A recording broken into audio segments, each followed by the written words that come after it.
Thank you, Claire, and thank you everybody who's come here to the conference today.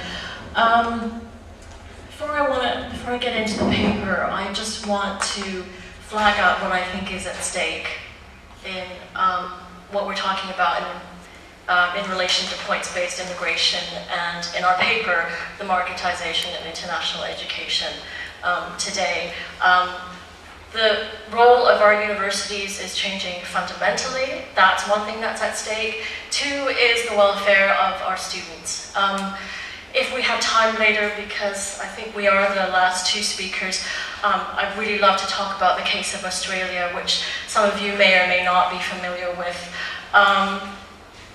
Several years ago, a 21-year-old student from India, his name is Nitin Garag, was murdered as part of a rash of hate crimes against international students in Australia. This cannot happen here. So really that's what we're building up to in terms of flagging up the way in which international students are being targeted in various ways, including PBIS. Okay, so the title of our paper, again, is Points-Based Immigration and the Politics of Internationalization. The introduction of the points-based immigration system is widely seen as the most radical overhaul of the UK's immigration policy in a generation.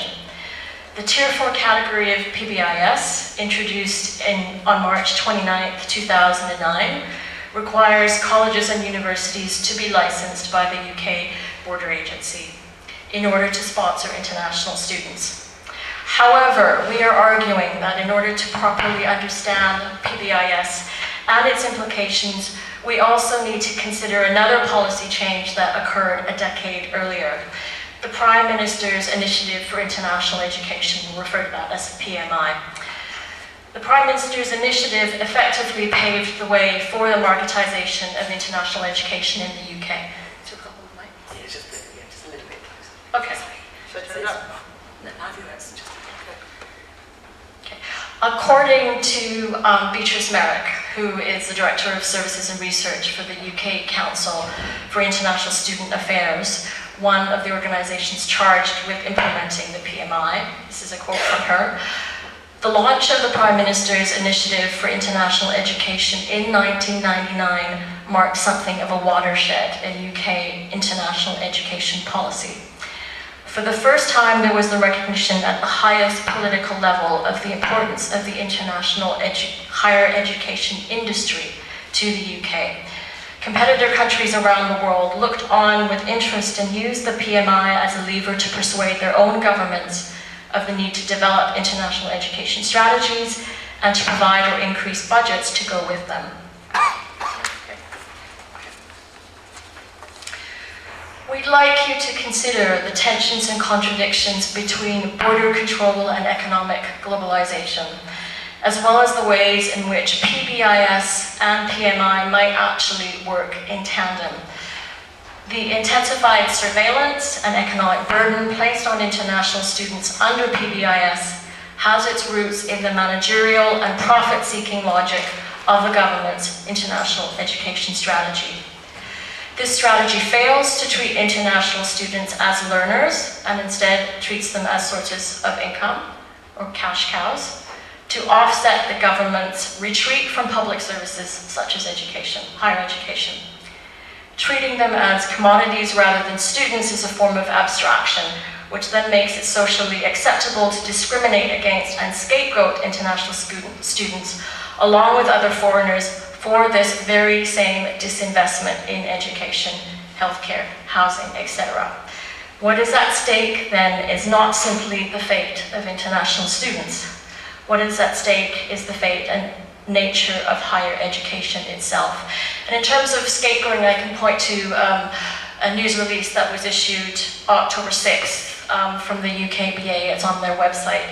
And it's titled, Qatari Student Admits to £250,000 Benefit Fraud. So this kind of, I'll call it propaganda, is being regularly put out there by the UKBA with the objective of shaping public perception of international students and non-EU nationals. Okay, so I'm going to speed up a bit. In terms of the talk today, I'm going to give a very brief overview of the PMI and look at one strand of this strategy. That's the student experience and the International Student Barometer. Then Kirsten is going to look at another strand of PMI, that's student employability, and she's going to look at something called the International Student Employee of the Year Award. And finally, we're going to pose some questions in terms of what this means for future research and campaigning around PBIS. So, the Prime Minister's Initiative was originally launched by the government under Tony Blair in 1999 as a 5-year strategy to increase the number of international students in the UK. In 2006, the second phase of the PMI, known as PMI2, was launched. This 5-year strategy comprises of 5 interconnected projects: marketing and communications, higher education partnerships, further education partnerships, student experience, and employability. According to the UK Council for International Student Affairs, its aim is to attract an additional 70,000 international students to higher education, 30,000 to further education, double the number of countries sending more than 10,000 students per year to the UK, improve international student satisfaction in the UK, and then achieve growth in the number of partnerships between the UK and other countries. So there's a very significant economic and trade dimension to this strategy. We won't argue it's not about education at all.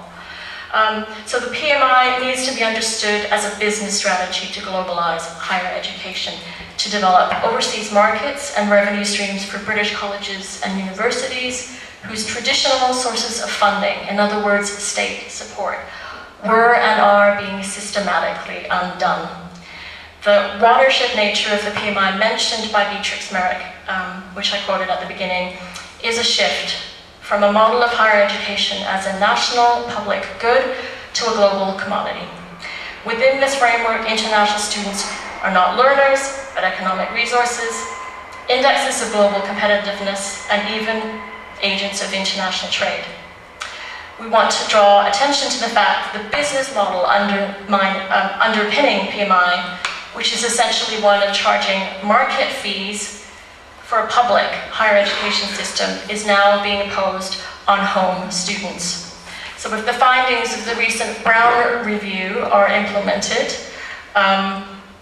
what we're going to see is international students essentially being used as guinea pigs in terms of their role in education for home students. So we've got a lot of animal metaphors happening here. We've got cash cows, we've got scapegoats, and we're arguing guinea pigs as well. Okay. So, I'll read this quickly. A quote from the British Council website. The British Council is one of the organisations charged with implementing this strategy. International education provides the UK with a dynamic, high-skill and sustainable industry estimated to be worth more than £10 billion. International education is not merely an export industry, however. It helps us build friendships with people from around the world, enabling us to understand more about each other's cultures and opening the doors to greater trade, investment, and political influence. By internationalizing its education provision, the UK is better able to attract international capital, enriching the UK's capacity for research, technological growth, and innovation. I'm going to skip a little bit to talk about student experience. Okay. So in the PMI2, the second version of this strategy, what's called the student experience is seen as a key strand for making this strategy successful. And in terms of how it's defined via the British Council, the student experience is reduced to 3 elements. First, visas, pre-departure information, and orientation. We're going to suggest this is being somewhat compromised by the PBSI, so not good for the student experience, this change in immigration. Second is benchmarking and best practice. Third is marketing and communications. So, at the risk of pointing out the obvious, what is referred to as a student experience is not about the student's experience of teaching and learning at all. It is about developing customer satisfaction as a business benchmark, which is measured, quantified, and standardized by management tools such as the International Student Barometer. Okay, I'm going